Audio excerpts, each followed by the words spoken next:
গল্পের শুরু হয় এবং আমরা একটি মেয়েকে দেখতে পাই যে নাকি এই গল্পের মেন ক্যারেক্টার। এই মেয়েটির নাম অ্যাস্টার। এই অ্যাস্টার নামের মেয়েটি জুস অর্থাৎ ইহুদি সম্প্রদায় ভুক্ত। অ্যাস্টার নিজের সমস্ত জিনিসপত্র প্যাক করে এবং ঘর থেকে বাইরে বেরিয়ে আসে। আজকে তাদের একটি ফেস্টিভ্যাল থাকায় সবাই তাকেও উইশ করতে থাকে। অ্যাস্টার তাড়াতাড়ি নিজের ঘরে আসে এবং নিজের সমস্ত জিনিসপত্র এমনকি ফোনও তার বেডে এবং নিজের দিদার ছবি নিয়ে ঘর থেকে বাইরে বেরিয়ে আসে। সে ঘর থেকে বেরোনোর সময় একজন মহিলার সঙ্গে দেখা হয়। সে মহিলাটি তাকে জিজ্ঞেস করে কোথায় যাচ্ছ। সে উত্তর দেয় আমার মাদার ইন লর ঘরে, মানে তার হাজবেন্ডের মায়ের বাড়িতে সে যাচ্ছে। তখন সে মহিলা হয়রান হয়ে বলে কিন্তু ওনার ঘর তো উল্টো দিকে, তুমি এদিকে কি করছো? তখনই অ্যাস্টার কিছু না বলেই সেখান থেকে পালিয়ে যেতে থাকে। এই পর্যন্ত দেখে আমরা বুঝতে পারি যে অ্যাস্টার বিবাহিত এবং তার হাজবেন্ডের নাম ইয়াঙ্কি। আমরা দেখতে পাই ইয়াঙ্কি তার মায়ের বাড়িতে নিমন্ত্রণ নিয়ে এসেছিল। সে সেখানে অ্যাস্টার সম্বন্ধে জিজ্ঞেস করায় তার মা বলে অ্যাস্টার এখনো এখানে পৌঁছায়নি। ওদিকে আমরা দেখতে পাই অ্যাস্টার পালিয়ে নিজের পিয়ানো টিচারের বাড়িতে পৌঁছেছে। আসলে অ্যাস্টার এখান থেকে পালাতে যাচ্ছিল এবং এই সবে ওর মদত করছিল ওর সেই পিয়ানো টিচার। তিনি তাকে একটা পাসপোর্ট আর একটা বই দেন। অ্যাস্টার ইমোশনাল হয়ে পড়ে এবং তাকে জড়িয়ে ধরে এবং সেখান থেকে বেরিয়ে এয়ারপোর্টের দিকে রওনা দেয়। আসলে সে বার্লিন যাচ্ছিল। তবে অ্যাস্টার নিজের বাড়িঘর কেন ছাড়লো এ সম্বন্ধে আমরা আগে জানতে পারবো। অপরদিকে আমরা দেখতে পাই যে ইয়াঙ্কি অ্যাস্টারকে খুঁজতে খুঁজতে তার বাড়িতে এসেছে। ঘরে এসে সে বুঝতে পারে যে অ্যাস্টার তো বাড়ি ছেড়ে চলে গেছে। এরপর সে তার মাকেও বলে দেয় যে অ্যাস্টার বাড়ি ছেড়ে চলে গেছে। ইয়াঙ্কির মা এতে খুবই রেগে যায়। তার মা বলতে থাকে যে কি জানি সে কোথায় গেল। ইয়াঙ্কি বলে হয়তো অ্যাস্টার আমার সঙ্গে খুশি নয়, তাই জন্য সে আমাকে ছেড়ে চলে গেছে। অপরদিকে আমরা দেখতে পাই অ্যাস্টার বাড়িতে পৌঁছে গেছে এবং একটা দরজার সামনে গিয়ে সে কলিং বেল বাজায়, কিন্তু দরজা না খোলায় সে সিঁড়ির সামনেই গিয়ে বসে থাকে এবং সে নিজের পাস্টের কথা চিন্তা করতে থাকে। সে ভাবতে থাকে যে ফেস্টিভ্যালের দিন তার বাবা সব সময় ড্রিঙ্ক করে আসতো, এটা তার বাড়ির কেউই পছন্দ করতো না। আসলে এই গল্পে পাস্ট এবং প্রেজেন্ট বারবার দেখানো হয়েছে, তাই আমরা কখনো পাস্টের সম্বন্ধে কথা বলবো আর কখনো প্রেজেন্ট নিয়ে কথা বলবো। আমরা এখন আবার প্রেজেন্টে পৌঁছেছি। আমরা দেখতে পাই যে অ্যাস্টার তার পিয়ানো টিচারের দেওয়া একটি গিফট খুললো। সেই গিফটের ভিতরে একটি কম্পাস ছিল, যেই কম্পাসের দ্বারা সঠিকভাবে দিক নির্ণয় করা যায়। তারপর সে তার মাকে দেখতে পায়। আসলে সে বার্লিন নিজের মায়ের কাছেই এসেছিল, তবে হঠাৎই তার মায়ের সঙ্গে আরেকজন মহিলাকে দেখে সে তার মায়ের কাছে যায় না। অপরদিকে তার ফ্যামিলি ভাবতে থাকে যে অ্যাস্টার কোথায় যেতে পারে। অপরদিকে অ্যাস্টার তো বার্লিনের অলিতে গলিতে নিজের স্বাধীনতা উপভোগ করছিল। সে এমন জায়গা থেকে এসেছিল যেখানে মেয়েদেরকে বন্দী করে রাখা হয়। মেয়েদের এতটা স্বাধীনতা দেওয়া হয় না যতটা একটা ছেলেকে দেওয়া হয়ে থাকে। অ্যাস্টার সেখান থেকে একটি কফি শপে যায় এবং দেখতে পায় একজনের কফির কাপ নিতে অসুবিধা হচ্ছে। সে তাকে সাহায্য করতে চায়। ছেলেটিও তার সাহায্য নিতে রাজি হয়ে যায় এবং তারা দুজনে একটি মিউজিক্যাল স্কুলে গিয়ে পৌঁছায়। আসলে ছেলেটি সেখানে মিউজিক শেখাতো। আসলে অ্যাস্টার নিজেও মিউজিশিয়ান হতে চায়, তাই তারা যখন পারফর্ম করছিল সেটা দেখে তার চোখ দিয়ে জল বেরিয়ে যায়। কিন্তু তার ফ্যামিলিতে এতটাই কড়াকড়ি ছিল যে জুইস মেয়েদের কখনোই মিউজিক শেখার অনুমতি দেওয়া হতো না। এরপর আমরা আবার পাস্টের ঘটনা দেখতে পাই। আমরা দেখতে পাই অ্যাস্টার তার বাবা মা এবং পরিবারের সঙ্গে ইয়াঙ্কির বাড়িতে এসেছে, কারণ আজ তাদের বিয়ের দিন পাকা হতে চলেছে। সে ইয়াঙ্কিকে জানায় যে সে মিউজিক শিখতে চায়, কিন্তু ইয়াঙ্কি এই কথা মানা করে দেয়। সে বলে মেয়েদের এতটা উদ্ধত হওয়া ঠিক নয়। ইয়াঙ্কির কথা শুনে অ্যাস্টার খুবই দুঃখ পায়, কিন্তু যেহেতু ইয়াঙ্কি একজন খুব ভালো মানুষ ছিল তাই তার সঙ্গে সে বিয়ে করতে রাজি হয়ে যায়। এখন আমরা আবার প্রেজেন্টের সময় দেখতে পাই। আমরা দেখতে পাই অ্যাস্টার এখনও মিউজিশিয়ান গ্রুপের সঙ্গেই ছিল। তারা একটি বিচে পার্টি করতে যাচ্ছিল। অ্যাস্টারকে তারা সঙ্গে নিয়ে যায়। অ্যাস্টার সেখানে পৌঁছে সমুদ্রের জলে নামে এবং নিজের স্বাধীনতা উপভোগ করতে থাকে। সে নিজের মাথার ফলস চুলটি খুলে দেয় এবং সেটি সমুদ্রে ভাসিয়ে দেয়। দেখা যায় অ্যাস্টারের চুল একদম ছোট ছোট করে কাটা। আসলে জুইস ফ্যামিলিতে বিয়ের পর মেয়েদেরকে এইভাবেই ছোট ছোট চুল কেটে দেওয়া হয়। যতক্ষণ না তাদের চুল বড় হয় ততক্ষণ তাদের উইগ পরেই থাকতে হয়। এরপর আমরা দেখতে পাই ইয়াংকি ও তার ভাই ঘরে কিছু খুঁজতে খুঁজতে তার পিয়ানো টিচারের খবর পায়। সে অ্যাস্টারের পিয়ানো টিচারের কাছে যায়, কিন্তু পিয়ানো টিচার সোজা বলে দেয় যে সে অ্যাস্টার সম্বন্ধে কিছু জানে না। ইয়াংকি অ্যাস্টারের ফোন চেক করে এবং একটি ভয়েস মেসেজ পায়। সেখানে সে তার মাকে বলেছে যে সে প্রেগনেন্ট, আর এর থেকে ইয়াংকি বুঝতে পারে যে সে বাবা হতে চলেছে। এরপর সে যখন তার ফ্যামিলির সঙ্গে এই ব্যাপার ডিসকাস করে তখন তার মা বলে, তোমাদের সন্তান এই পরিবারের অংশ, তাই যে কোনোভাবে তোমাকে অ্যাস্টারকে এখানে ফেরত আনতেই হবে। এই জন্যেই তারা অ্যাস্টারকে খুঁজতে বার্লিনে যাওয়ার সিদ্ধান্ত নিয়ে নেয়। এদিকে অ্যাস্টারের কোনো ঠিকানা ছিল না যে সে কোথায় থাকবে, তাই সে চুপি চুপি মিউজিক্যাল স্কুলেই ঢুকে পড়ে এবং সেখানেই মেঝেতে শুয়ে পড়ে। তখনই আমরা পাস্টে একটি ঘটনা দেখতে পাই যেখানে অ্যাস্টারের মা অ্যাস্টারের সঙ্গে দেখা করতে এসেছে, কিন্তু অ্যাস্টার তার মাকে দেখে খুবই রেগে গেছে, কারণ অ্যাস্টারের মা অ্যাস্টারকে ছোটবেলাতেই ছেড়ে চলে গেছে। অ্যাস্টারের দিদা তাকে অন্য একটি ঘরে নিয়ে যায় এবং তাকে বলতে থাকে যে তোমার নতুন জীবন শুরু হতে চলেছে, এবং তার সঙ্গে সঙ্গে তারা একজন মহিলাকেও ডাকে, যেই মহিলা জুইস সম্প্রদায় সম্বন্ধে সেই অ্যাস্টারকে অনেক কিছু বলতে থাকে, কারণ জুইসদের মধ্যে মেয়েদের ও ছেলেদের মধ্যে নিয়ম একেবারেই অন্যরকম ছিল। মেয়েদেরকে বিয়ের পর কিছু বিধি নিষেধ মানতে হতো। আমরা প্রেজেন্টে ফিরে আসি ও দেখতে পাই অ্যাস্টারের ঘুম ভেঙে গেছে এবং সে বাইরে বেরোনোর সময় কিছু আওয়াজ শুনতে পায়। আসলে মিউজিক্যাল স্কুলের তখন বাচ্চারা চলে এসেছিল, আর একটি মেয়ে তাকে সেখানে দেখে নেয়। সে অবাক হয়ে যায় যে অ্যাস্টার এখানে কিভাবে আসলো। যাই হোক, সে দৌড়ে স্কুলের প্রিন্সিপালের কাছে যায় এবং তাকে সব ঘটনা বলতে থাকে। অ্যাস্টার তখন প্রিন্সিপালকে বলে যে আর সে এখানে দ্বিতীয়বার আসবে না, এবং বলে সে সেখান থেকে যেতে যায়। প্রিন্সিপাল তখন তাকে আটকে দেয় এবং তাকে একটি কফি শপে নিয়ে যায়। আসলে স্কুলের প্রিন্সিপাল বুঝতে পেরেছিল যে অ্যাস্টার কোনো বিপদে পড়েছে বা তার সঙ্গে খুবই খারাপ কিছু হয়েছে।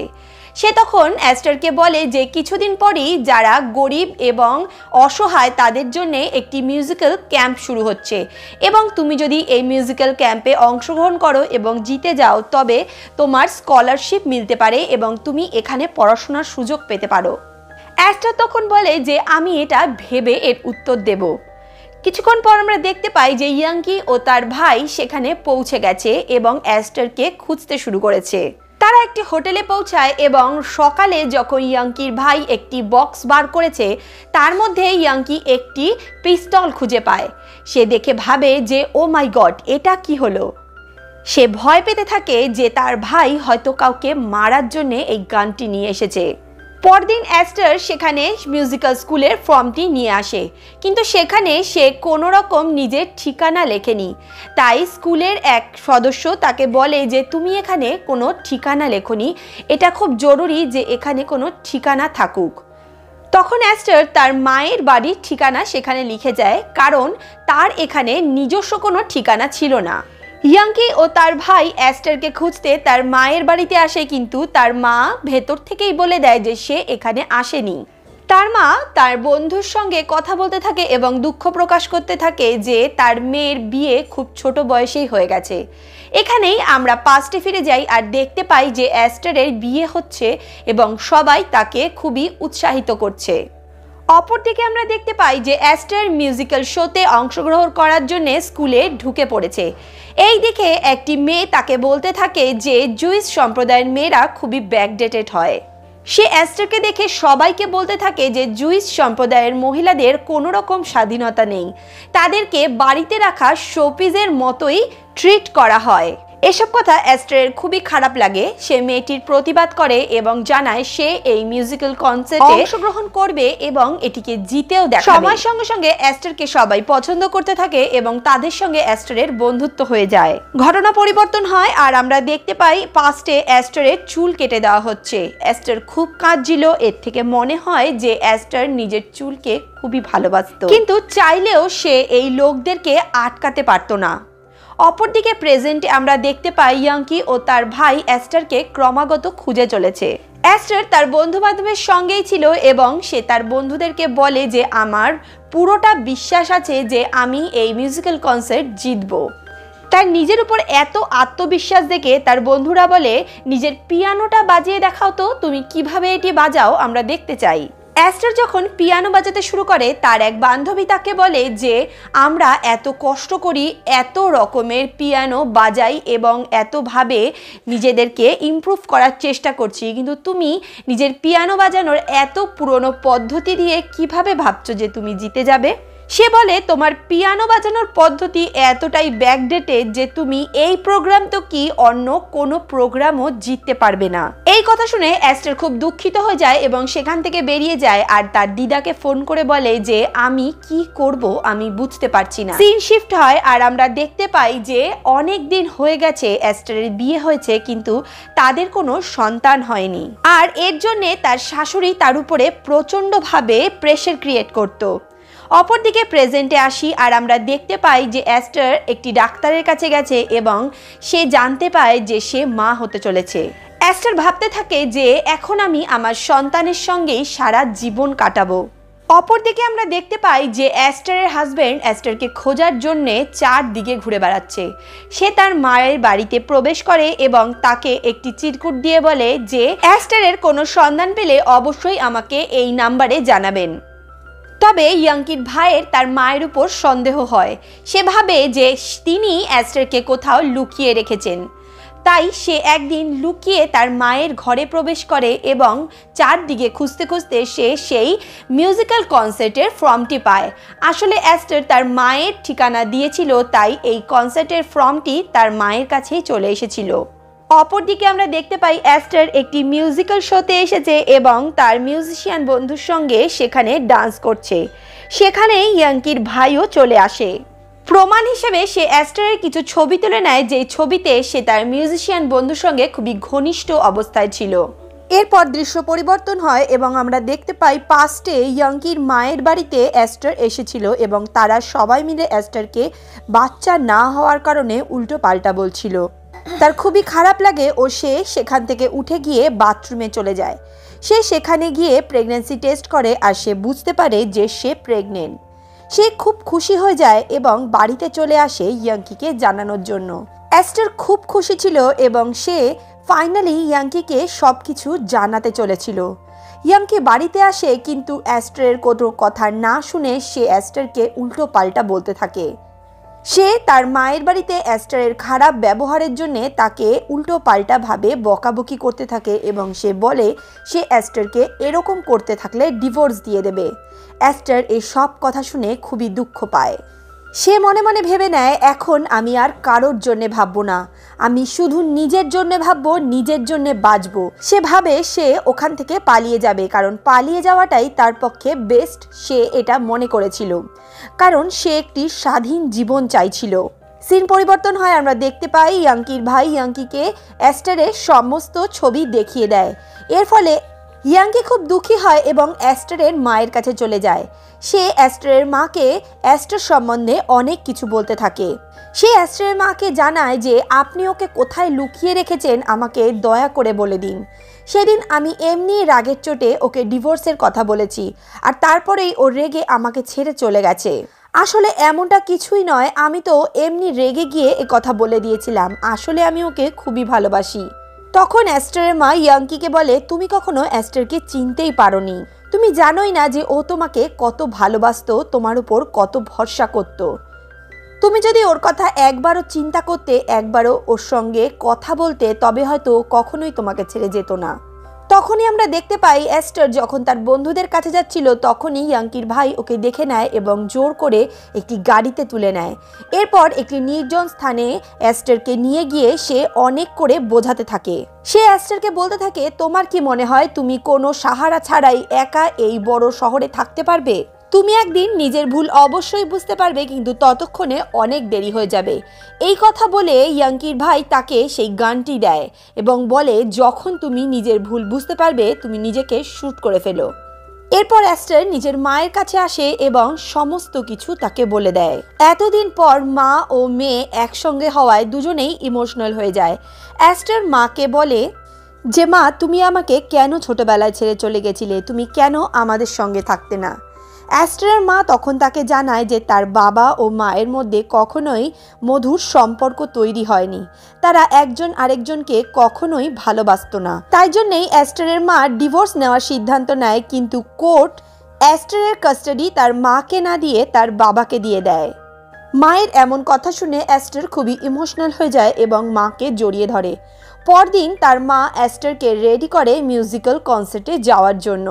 অ্যাস্টার প্রোগ্রামের জায়গায় পৌঁছতে ওর পারফরমেন্স দেখার জন্য ওর সব ফ্রেন্ডসরাও এসেছিল। তখনই সেখানে ইয়াংকিও চলে আসে। অ্যাস্টার জাজেসদের বলে যে আমি আজকে কোনো পিয়ানো বাজিয়ে শোনাবো না, বরঞ্চ আজকে আমি একটি গান শোনাবো।